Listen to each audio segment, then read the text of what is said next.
Tax-funded initiatives approved by the voters need to be examined sooner rather than later to make sure those dollars are doing what the people intended.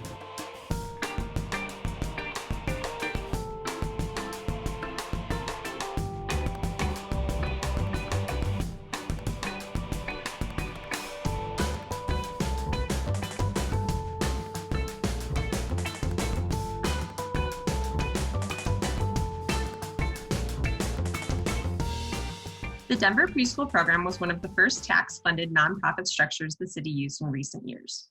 We're glad to see the city making improvements as other programs look to this one as a model. The city is using tax-funded nonprofits to serve many important needs approved by voters. We looked at the Denver Preschool Program in 2019 because I knew many of the other new programs would use the preschool program as an example of what they should do. Since that audit, there have been several improvements, and I hope the other new initiatives are taking note. Denver Preschool Program Incorporated is a nonprofit that operates independently using dedicated tax dollars, but the city is still responsible for financial oversight. The program serves thousands of kids each year by offering tuition credits and financial support or quality improvements to preschool providers. Our follow-up report shows Denver Preschool Program board members and city administrators implemented every recommendation from our audit. The board approved a new investment policy that should yield higher interest returns on the millions of unspent funds. That interest can then be reinvested to support even more Denver kids and preschools. 1, 2, 3, 4. Also, at the time of our follow-up work, program managers told us they plan to spend 100% of the estimated tax revenue in 2020 on program services.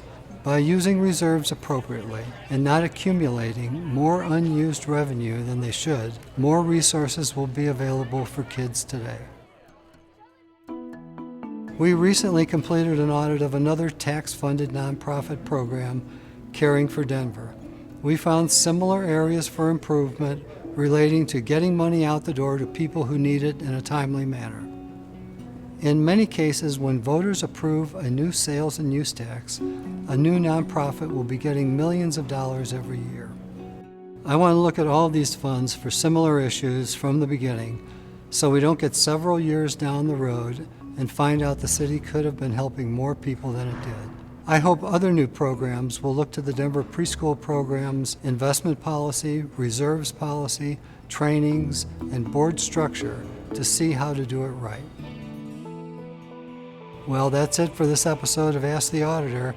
If you have a question you'd like to ask the auditor, you can submit it to auditor@denvergov.org, and maybe your question will be the next one we answer on the next episode of Ask the Auditor.